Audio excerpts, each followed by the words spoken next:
I'm delighted to introduce Nik Pearmine. He is the Chief Strategy Officer at Black Swan Data. Black Swan works with the world's biggest brands like PepsiCo to help them predict consumer buying behavior. And it's been a pioneer in AI and LLMs, which are large language models, since 2011. It was voted number 17 in the top 50 most innovative companies in 2023 by Grit, which is the Green Book Research Industry Trends Report. And Nik co-founded Black Swan Innovation and is currently leading strategy for Black Swan Group across their 3 offices in New York, LA, and London. A huge welcome, Nik. Thanks for having me, Jen. Well, I'm delighted to have you on the show because we were just working out that we've known each other since 2010. And during that time, there's been a few gaps. So this is my opportunity to kind of fill in the gaps for myself and for you to also share some tips and advice for other agencies. So can we kick off by just explaining what problem does Black Swan Data solve for clients? Yeah, of course. So I think we'll probably talk about AI in a bit more detail through the course of the next half an hour, 40 minutes. But it's easy to sort of be distracted by the artificial intelligence and everything that's happened in the last year, and then try and work back from that as to what problems it can solve. And when 10 years ago Black Swan was formed, it wasn't looking to reinvent any of the conventional questions sort of marketing and innovation functions from big CPGs ask of their agencies. So how are categories going to evolve? What does that mean for their portfolio? What products should they be prioritizing through their innovation processes to bring to market? That all of those questions remain the same. Where Black Swan looked to disrupt the industry was the methodology in which we designed to yield a better answer to those questions. So anyone that may be listening to this that works in branding or innovation or even conventional research, it's all the same questions. It's just we've applied new techniques to find what we believe to be better answers to those questions. Does that make sense? Absolutely. And I used to use Black Swan as a case study years ago to agency owners because it was at the time, I get what you're saying. AI has exploded in the last year and it's not the be all and end all. And obviously those principles for you still exist. But perhaps you could just share maybe 1 or 2 examples of working with one of your clients that really illustrate your approach to solving this problem. Yeah, of course. And whenever we are fortunate enough to go through a process which results in us having a new client, more often than not, the start point is almost identical, and it usually is a question which is as broad but equally as defined as what's the future of our category. So Black Swan work almost exclusively in the consumer goods space. So you mentioned Pepsi; they've been a founding client of ours and a huge R&D partner for the last decade. But whether it's a Pepsi or any other CPG brand or FMCG brand, it always starts with what is the future of our category? And then from that, we can work back as to what that means for their innovation effort over the next 6 months to 5 years, depending on their different agendas. So that is, as I say, it's a very broad question, but equally a very defined question. And you will go on to talk a bit more about Black Swan's methodology, I'm sure. But one of the benefits of the technology we provide to our clients is the ability to answer that entirely objectively, and in quite a systematic way. I mean, I don't want to press you, but I've thought of a couple of examples that I used to share with my training group. And I think one was you worked for, it might have been AstraZeneca, or another example could have been, and you were predicting obviously the future of the category. They were interested in cold and flu. And you pulled together all these data sources from meteorological data to social media data, and you were able to predict what part of the country, and maybe I think it was flu data, to predict when the next flu epidemic was going to happen in the country by postcode. I mean, I've butchered that, Nick, but could you sort of maybe fill in that example or give us another example that you think would highlight the inner workings?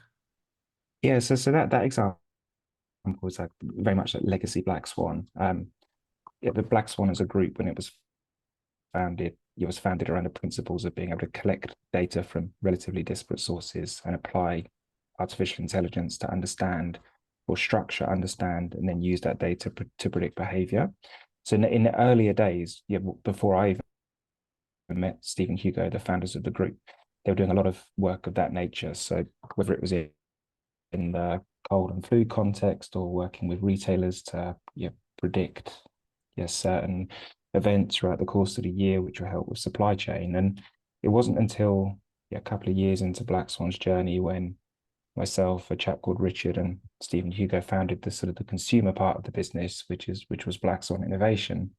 We started to apply a lot of all of the technical expertise that Stephen Hugo built out, but in the context now of helping solve more traditional consumer challenges. And a good example, which when we talk a lot about on stage at various different conferences with PepsiCo, is the work we did all the way back in sort of 20, I think it's 2013, 20, or 20, some point in the mid sort of 2015, around that area, where we a client of ours at PepsiCo was quite interested in Black Swan. Yeah, our sort of the promise we made of our ability to collect all of the social data which existed around a category like beverages. So whether that's Twitter or Instagram or wherever conversation was being had by consumers around beverages, we had the ability to collect all of those conversations, images, and various publicly available data points, which was hundreds of millions of conversations over a 2 or 3 year period.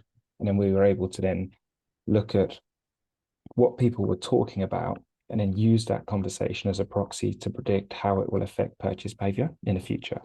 So if you can understand those two things, what we're able to then go and do is build a whole number of different products with PepsiCo, which launched in the US and globally, which is sort of being resoundingly successful commercially for them. And a good example of that is some of the, I don't think this is available in the UK, but it's a huge brand in the US called Bubbly, which is a sort of sparkling water proposition.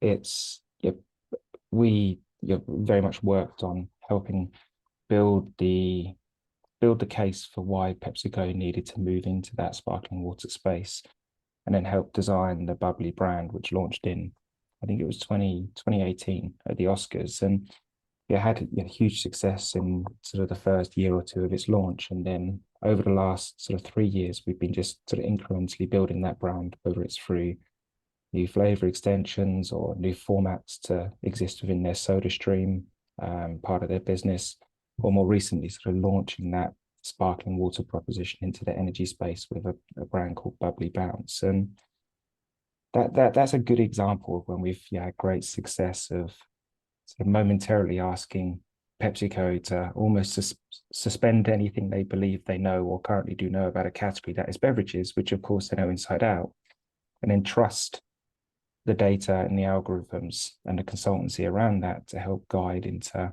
where's the growth in a category like beverages, what does that mean for a PepsiCo's portfolio, and how can they go on to then design propositions which will give them the best chance of commercial success. So that's the last like 7 or 8 years that's been the core of Black Swan, which is why so much of our work exists in consumer goods, and whether that's beverages or snacking or cosmetics or personal care, whatever that is. Do you find that clients feel more comfortable about going ahead with these huge transformational projects because of the data that you can back up all of your findings with? Yeah, it's interesting because it's our journeys, and not just us at Black Swan. There's other great companies that have been on a similar journey to us over the last decade, and increasingly the last year more and more. And it's in the early days, it was enough to be able to say to clients, we have the ability to be able to access everything people are talking about online. Because if you think back to a decade ago, marketeers knew that consumers were becoming more active online, talking about their products, their brands, their categories, and a ton of other things. But there was little intelligence which existed, which enabled you to access that data and then structure it in a way which would help drive innovation. So in the earlier parts of Black Swan, it was like, you can do that. That sounds incredible. Here's a sizable check, and let's see what falls out. And then in the sort of last few years, as the industry's advanced and people's understanding of what's possible through providers like Black Swan, it's become, yeah, there's a lot more, and rightly so, a lot more diligence placed on understanding the sources of data and how that data can be converted into metrics to enable businesses to make more consistent decisions. And it's the great thing about social data is it is a blend of, you have a qualitative understanding of a topic because you can access the verbatims, you can see what people are talking about and directly read the thousands, if not millions, if you want to, of posts people are sharing around categories, brands, products. But you then also, to your earlier point, you have that sort of quantitative robustness to say, well, yes, 8,000 people have spoken about this particular ingredient in around this particular benefit in this subcategory of our portfolio, and understanding then the benchmarks around what 8,000 mean enables brands to make decisions off of a quantitative foundation, but then the ability to sort of still explain why through more qualitative techniques.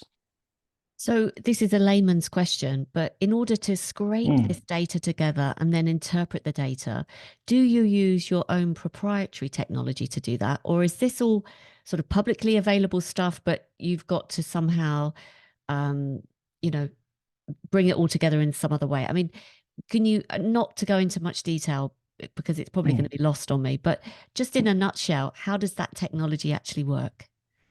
Yeah, and to be honest, if it's lost on you, it's probably largely lost on me as well, because yeah, I'm definitely not the technical expert at Black Swan, but I've learned to understand from a technical standpoint how we go about answering questions like those I mentioned for clients. But it's a blend. Like, there's some great open source technology, there's proprietary processes and technology we've built. But I think one of the benefits we have at Black Swan, of over the last, I think 11 to 12 years ago, Steve and Hugo founded the Black Swan Group. Nearly 9 years or so ago, Richard, Steve, Hugo, and I founded the consumer part, the innovation business. Is we've got a lot of experience now trying to understand the right technologies to use for the right different for the right elements of the process. And we've learned some really tough lessons as well, and we're fortunate enough to have clients that believe in what we're looking to achieve, to stick by us. But I think back to some of the mistakes we made in the earlier days around where we access the data from, and the technology which enables us to structure and cleanse that data. A good example of that might be that same project I mentioned, which led to the conclusion, which was Bubbly, where we were one of a number of sort of inputs into that launch. We also made a catastrophic mistake, which probably could have had us thrown out of Pepsi at the time, where we were pulling millions and millions of conversations around the beverage category, and we were then structuring that around subcategories of beverages like coffee, tea, carbonated soft drinks, waters, etc. One of the things we saw was huge growth in lemonade. We thought, well, this is interesting, because a lot of lemonade-based propositions weren't necessarily performing well. They had the same challenges carbonated soft drinks had of sugar, artificials, acidifiers, preservatives, all of the same concerns and negative sentiment growing around CSDs lemonade had. So we couldn't really quite make sense of it, but decided to trust the data. And we then went to a process of sort of building out concepts, which were primarily lemonade concepts, which slightly differentiated in different forms. The client immediately questioned us and said, this doesn't feel intuitively right, but we're going to trust the data. So let's take these concepts up to some of the senior VPs. And I remember presenting some lemonade-based concepts back in 2015 or whenever it was, 2016, I think. And again, was met with, yeah, not the most positive response. And it wasn't until I suddenly realized that Beyonce had launched an album called Lemonade that we went back and looked at the data. And what we saw was sort of 95% positive sentiment conversation around Lemonade was in Wow. relationship to Beyonce's album, not to Lemonade, a drink. And that, yeah, thankfully, Pepsi, you know, they're an amazing client, an amazing partner. They didn't throw us out the room completely.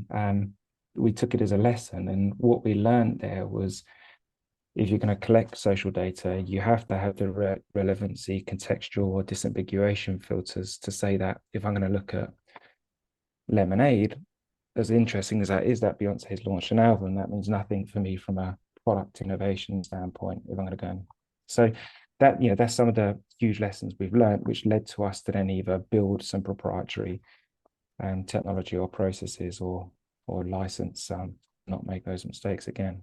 And That's there's quite a few of those mistakes I could list. So But that's fascinating. And it just shows the strength. You've been doing this longer than most, I would say, in the market. And therefore, you have got the war wounds to prove it. yeah, But those scars have all kind of contributed to your strengthening your product and your service. And people who are starting out in the market, maybe on the back of the last couple of years with AI explosion, are probably going to have to work to learn the hard way as well through their own journey. So, Nik, take us through your role at the moment. Like, can you just kind of top line give us what are your key responsibilities in your role? yeah, of course. And in a way, it's kind of everything and nothing. It's, yeah, because there's, yeah, Black Swan's built such like fantastic teams across all of the different departments I work with, whether that's insight, strategy, customer success, sales, marketing. So I get the luxury of just being able to influence each of those different divisions without necessarily being entirely accountable. Which, yeah, when you're a kid in the industry, when we first met, and I was in a junior research position, you looked at these roles thinking that's you're never going to get there. Like it's impossible to even imagine you're going to have the opportunity in your career to do roles like that. And but it's, yeah, working in a strategy context, and it exists in two forms really. So the first is strategy in its conventional definition, which is helping clients understand where, yeah, the how categories are going to evolve, what that means for their business, and then the products that they should be developing to ensure that they capture that growth from an innovation standpoint. So that's like anyone that works in strategy and innovation, we're all doing similar things in that sense, just using different data inputs. The second part of my role, which I love, is very much like advocating for the capability that we've been building the last 10 years, and other partners have done other client agencies have done a great job building as well. And that's helping clients understand that beyond an individual project where a brand says to us, what's our innovation pipeline for the next 3 years based on the growth you're predicting in the category, it's how do you help us define and build a capability which is going to enable the hundreds, if not thousands, of marketers, researchers, R&D professionals across our global business do what you just did in a systematic way. So it is a blend of the two, and it's just yeah, it's just such a it's an amazing, like it's an amazing role, amazing company, and I've always loved the consumer goods industry. So to do it in that space is a real pleasure, really. And are you still the go-to people for this kind of work? Do you have any competitors that come close to how much experience you have in this area? Yeah, it's interesting. The last like year, or not even year, last 6 months, uh, when we've been going into meetings, there's been a lot of we worked with you 3 or 4 years. I worked with you 3 or 4 years ago when I was at company X, and obviously we stopped. We continue to work with you or stopped, but I wanted to bring you in to meet some of the broader team here. Or I heard about you from so and so who works. So the work like our marketing team have done to build our brand has kind of, I think, has probably put us in like the top sort of 1 to 5% of suppliers that do what Black Swan do. There's been some incredible startups I've seen the last couple of years.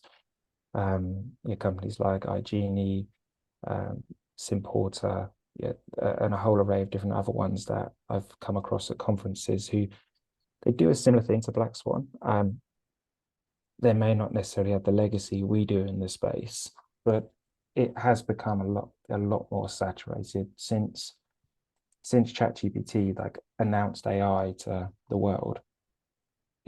There's been a lot of startups in the last year, which are leveraging open source technology and applying various techniques. And I think one of the things I'm looking forward to over 2024 is that I think a lot of agencies saw our industry as an opportunity to make a quick buck based on some of the available technology which ChatGPT and the like presented to the world.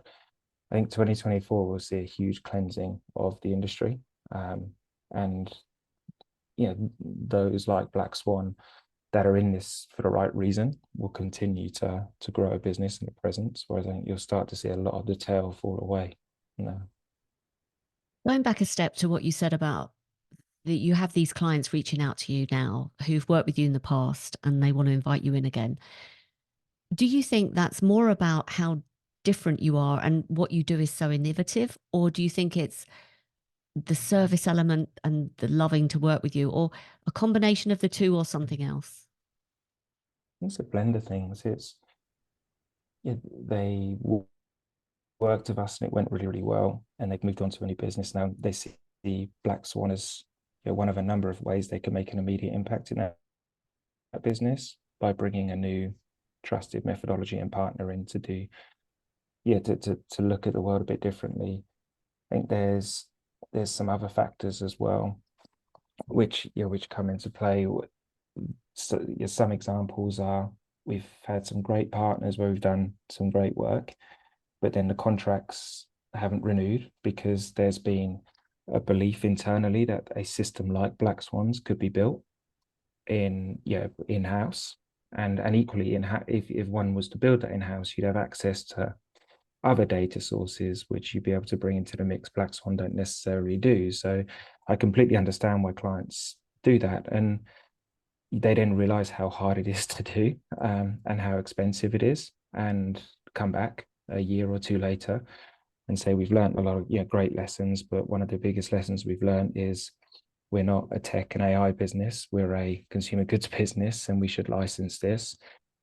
There's a few factors that's sort of we've seen the last couple of years, but generally speaking, that usually is a positive interaction, which for whatever reasons has shifted to another company or concluded because of that reason. So one thing I wanted to pick up on, a couple of things, is to go into a bit more detail about how you work with your clients, because I think people that generally work in agencies are curious to see how it works in other agencies. And there's a couple of things I wanted to pick up on that you mentioned. One, you mentioned licensing.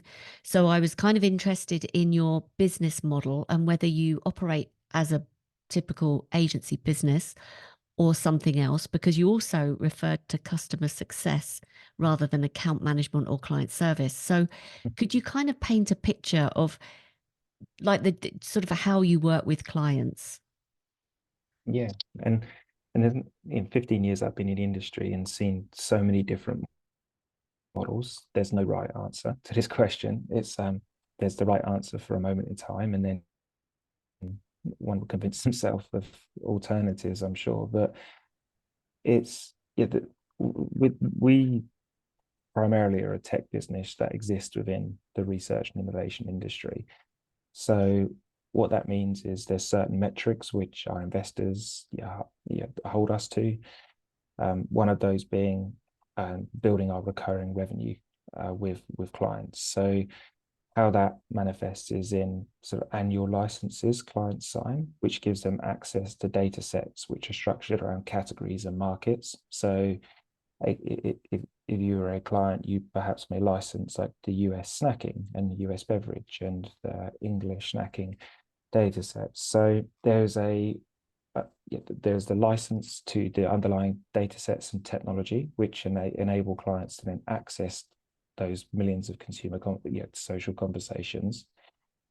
But one of the big lessons we've learned as well is that not all clients are necessarily ready for self-serve or even want to self-serve their way to an answer. The reason agencies exist is because of a number of reasons, but one is some use us to outsource, some use us to bring perspective beyond the four walls that you would gain if you work at a certain company. So we have a huge consultancy arm as well, where we will use the technology to answer those conventional sort of business questions for clients directly, and then serve them the answer in a more sort of agency client model. And the reality is that when I was just talking to a client about this a few moments ago, is part of the sales process is truly trying to establish like where a business sits on a spectrum of self-serve and traditional agency model. And do they have the time, the talent, the know-how, the desire to embed technology where they're going to entirely self-serve their way through? If they do, then that's a journey, and they will get there with us or a partner. Or are they looking for a more agency client type of model? And we have some clients that sit at either end of the spectrum, but most of our clients sit somewhere in between the two. And then over time, their dependency on consultancy tends to drop as they become more familiar with the technology and comfortable with the data and the metrics, and trust themselves to make decisions off of it as well, which is always a huge thing. That sounds like a very smart business model, a very smart way of working. And obviously, it's been kind of developed over years, but just the way you've described it there, it makes total sense. Because you're right. If they're not ready for the self-serve because they don't have the infrastructure, they want sort of maybe some initial guidance and more sort of hands-on approach from an external supplier. And so, okay. And the customer success team, are they the ones that it would be the equivalent of the account management team, for example? Can you talk to me a bit more about customer success and what their job is? Yes, it's a good question. So our customer team is kind of structured in three ways. So we'll have an insights division, who whose time we're looking to protect, as much as we can. So they're focused just on, I say just, sorry, they're focused on in analyzing the data and building the best possible consultative responses for our clients as possible. So what enables that is then you have the right customer facing teams to service the account accordingly, and that kind of splits into two. So every one of our clients will be assigned a client strategy director. So that's the closest to account management as you trained me and taught me and everything I did in the earlier parts of my career, who will be accountable for the day-to-day relationship with the client. They'll be accountable for ensuring that client renews based on value, how we then grow those clients commercially, and just the general sort of running of an account. But then what you have then separate to that is a customer success team who will be almost entirely focused on ensuring we train and enable that the teams to self-serve and embed the technology that we're building into their business. So the client strategy director will have probably more practitioner experience, as transitioned into a more of a commercial role versus one of complete delivery and insights. Whereas customer success will have a good understanding of the consumer goods world, but they'll also have likely a background which comes more from a technology standpoint than a consultative one. Amazing. So well explained as well. The client strategy director and that side of the business, that commercial side of the business, obviously that's my area of interest. How Yeah. can you share anything about how they operate? Any kind of insight or tips that you can share in terms of ways of working with clients, ways of behaving with clients? Can you sort of paint a little bit of a picture about what they're doing differently that you think is differentiated, or where have you seen them perform really well? Yeah, and yeah, I remember when I first met you, and yeah, was it 13, 14 years ago? Have I was 2 years into my career, and yeah, you taught me some lessons which stuck with me my whole career, and and I've gone hopefully to pass that knowledge on to those that work in like account management, client strategy roles, and like some of the simple stuff is just like do what you say you're going to do when you say you're going to do it by, and be liked. And if you do those two things, you'll build trust. Um, that partnered with like the category or domain expertise is going to give you a voice more in at the table more strategically than in my early career before I met you. The mistake I made was thinking I was there to book meetings and take notes, not engage them strategically. And so in the most simplistic form, like if you do those things, the rest kind of the rest falls in place. And that's when I first worked with you, when you were consulting the business I worked at the time, you taught me. And but then in terms of like the general operating rhythm, it's interesting at the moment because we're trying to engage more physically beyond just Zoom calls, because so much value comes for both parties when you can be in a room with one or a collective of clients. And the client strategy team would facilitate those sessions, ideally more physically than via Zoom. But there is like the operating rhythm which most agencies will follow. So there'll be annually you'll build out a plan for the account, ideally with the client, so you understand the big events they have, and where we'll be involved throughout the calendar year. You then run quarterly business reviews just to ensure that we're moving against those KPIs that are set at the start of the year, and if any new ones have come in.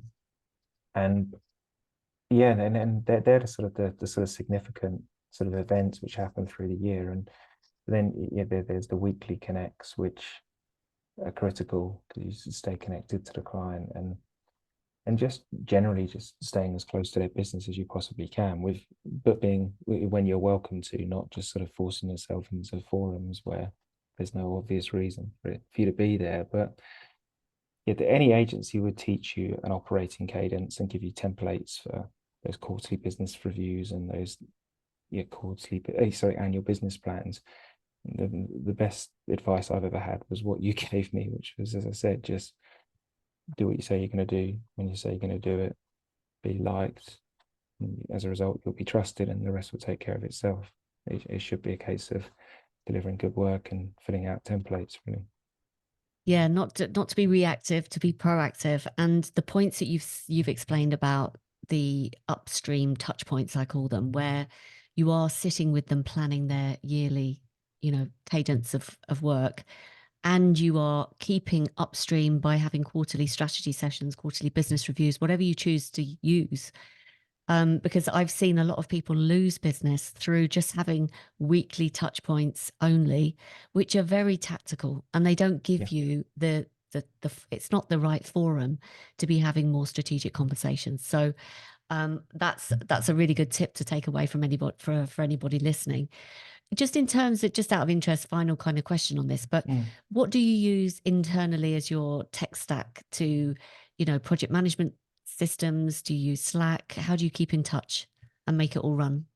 There's a ton, I think, given the tech nature of our business, like Atlassian is key. The day-to-day, I think, is run on Slack. There's the Microsoft suite, for SharePoint, etc. There's so many bits of software like Bamboo HR just for day-to-day HR, one-to-ones and holiday book. There's quite an array of different license softwares we license to run the business. Yeah, and there's probably 10 more, to be honest. no, that's great. That's it just gives a flavor of what you're using. Now, Black Swan has obviously been a pioneer in using AI. Um, Mm. how have you seen this technology evolve over the years? And how do you think agencies now that aren't involved in the kinds of work that you're doing need to evolve, given the changes that are happening? Do you have a point of view on this? Yeah, I do, and that point of view's changed a lot. Yeah, when we first formed the consumer part of the business, yeah, I remember Steve, Hugo, Richard, and I, we'd stand up on stage around the world and talk about how, accessing the data, social data and AI is going to completely kill traditional research. I think that, yeah, at the time we probably needed to have a position which was as firm as that and as divisive as that.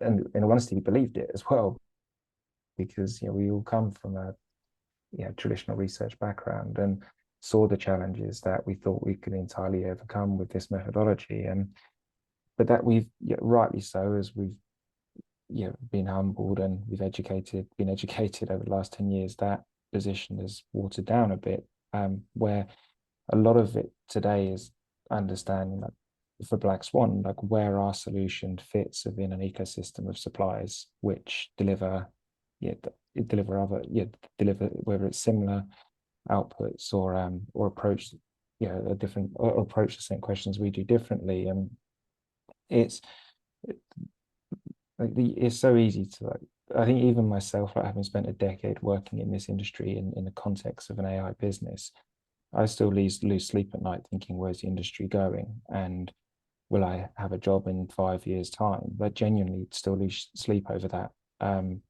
And it's so easy just to be, to read a lot of the commentary on AI and our industry and just respond to it through one of fear, I think, because just the reality is it's not moving at the pace which people think it is.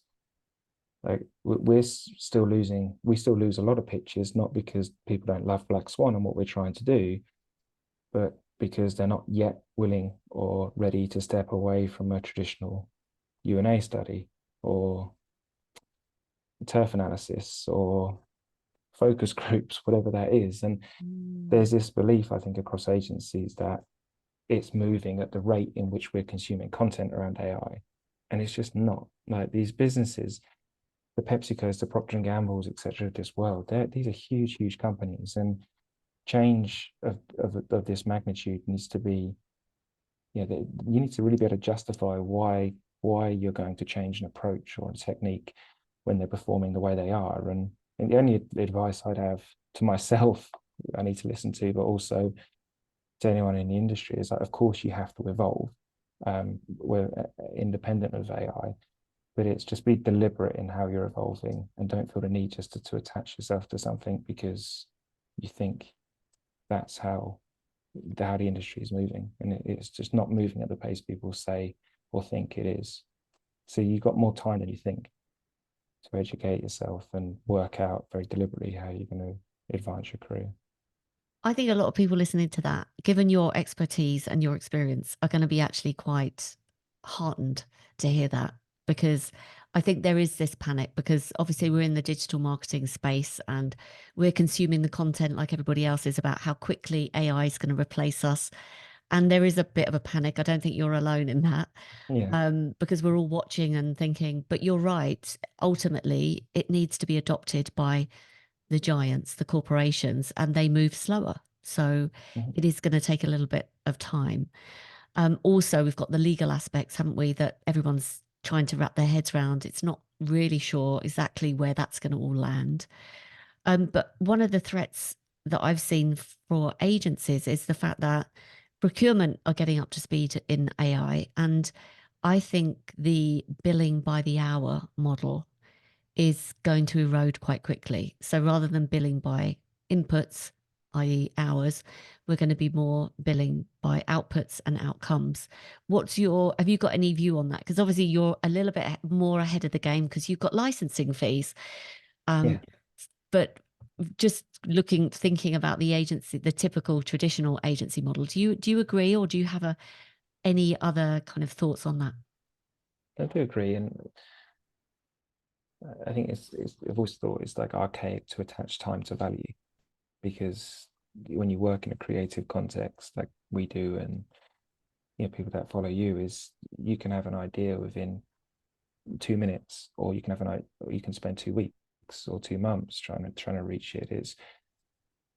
But it's very, yeah, every agency will talk to you about how hard it is to do value-based pricing.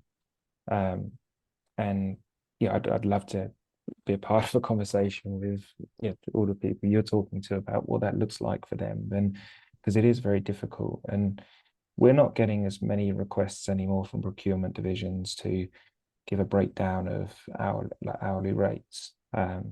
Largely because we've often refused to do it because the numbers just don't stack up. And then, when you start taking into account the cost of data, our technology, which enables us to do everything we do with it, it doesn't really make that much sense to follow that model. And so I don't know whether we're seeing less and less requests of that nature, and a lot more clients understand the range in which they either can afford or are willing to pay based on how tactical or strategic their request is of an agency.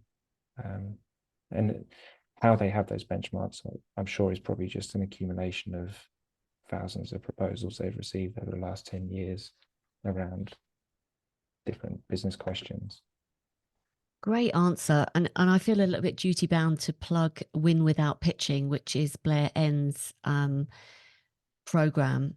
And it teaches agencies to value price, basically. So since you brought it up, I thought I'd plug that.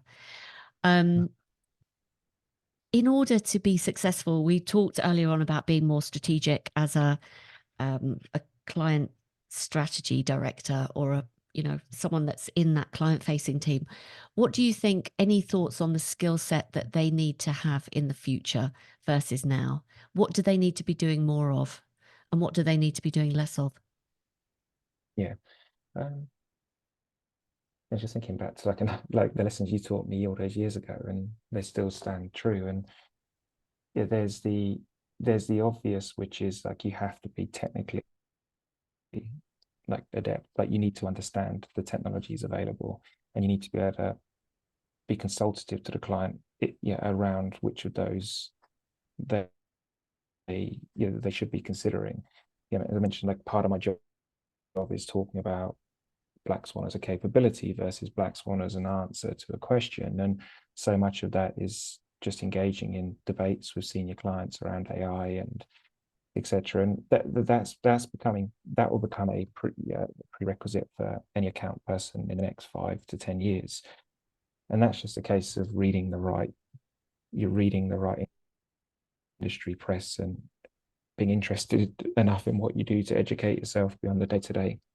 But I think the second one as well, though, is, I remember you taught me, it might not have been his exact words, I'm sort of paraphrasing you poorly, but you said to me years ago as an account person, like, if you want to be interesting, you need to be interested.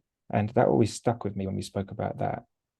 And I used to, off the back of that, I used to read Marketing and Campaign, Marketing Weekly, The Grocer every week, and I've still got folders, that high of when I used to cut different clips out of those magazines and collect them and then categorize them, so that if I picked up a project on the future of snacking, I could go back and look 3 years around all of the interesting articles I collected around how snacking is evolving over the last 3 years.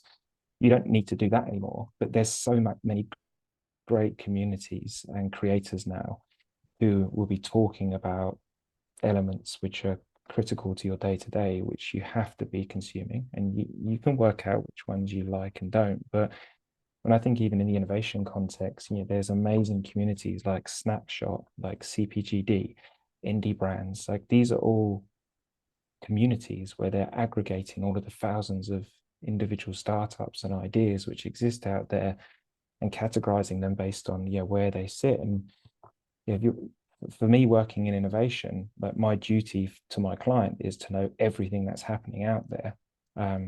And that's only going to come if you genuinely are interested in what you do. But I think both of those factors are going to differentiate you as an account person today, but also over the next sort of 5 to 10 years. I'm so glad you said that, Nik. And I mean, you've just given a masterclass in, I think, my observations from the people who fly in account management. The difference is that they develop themselves. They're constantly Yeah. learning, and you've just kind of spelled it out. This is what I do, blow by blow, in terms of getting all the data, organizing it for myself, and then making it a reference point so that I can constantly be looking at what's changing, what's happened, so that you have a point of view on things. Now, I'm going to ask you to repeat what you said. Snapshot. Oh, sorry, snacks shot. So Snapshot, sorry. SNAX shot. There's a lady called Andrea. I can't remember her second name. It's just I won't do it justice talking about it without people visiting it. There's a company called CPGD, which is run by another lady called Andrea, not the same one. It just an incredible community of small to medium sized CPG innovations, indie brands which does a similar thing.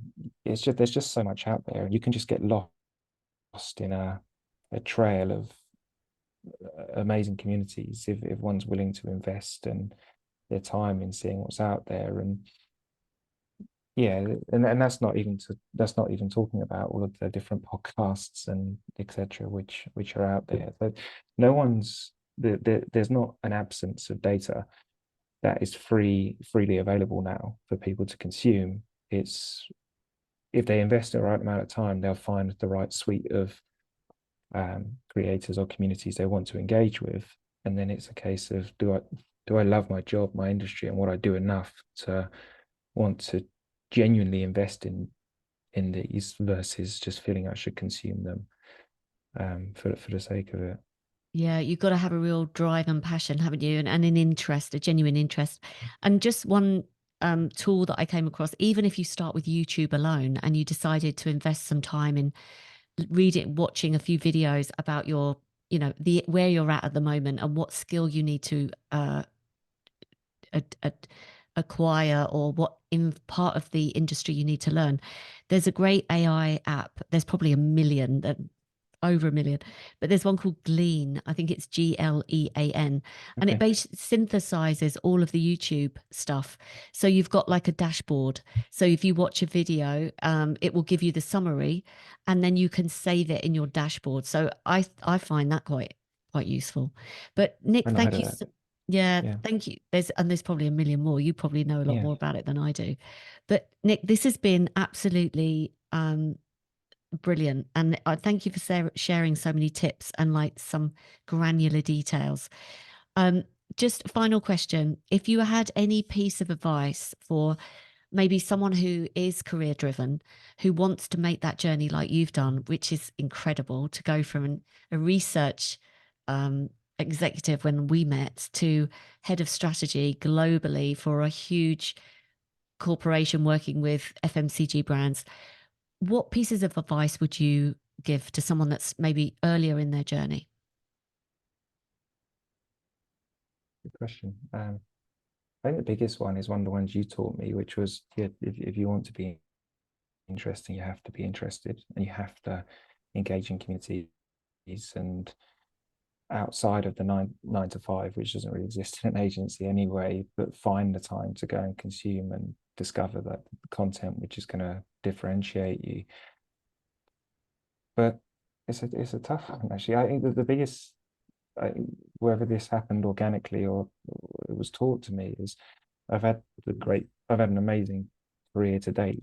15 years of working in the industry where I've worked with some incredible people, and it's understanding that having the humility to recognize you're not complete and you never will be, but then seeing those that you work with, whether they are other account managers or account leads or creative directors or insight people, and there's always something within that individual that you work with that you can learn from and which will grow you. And it's just having the humility to recognize that.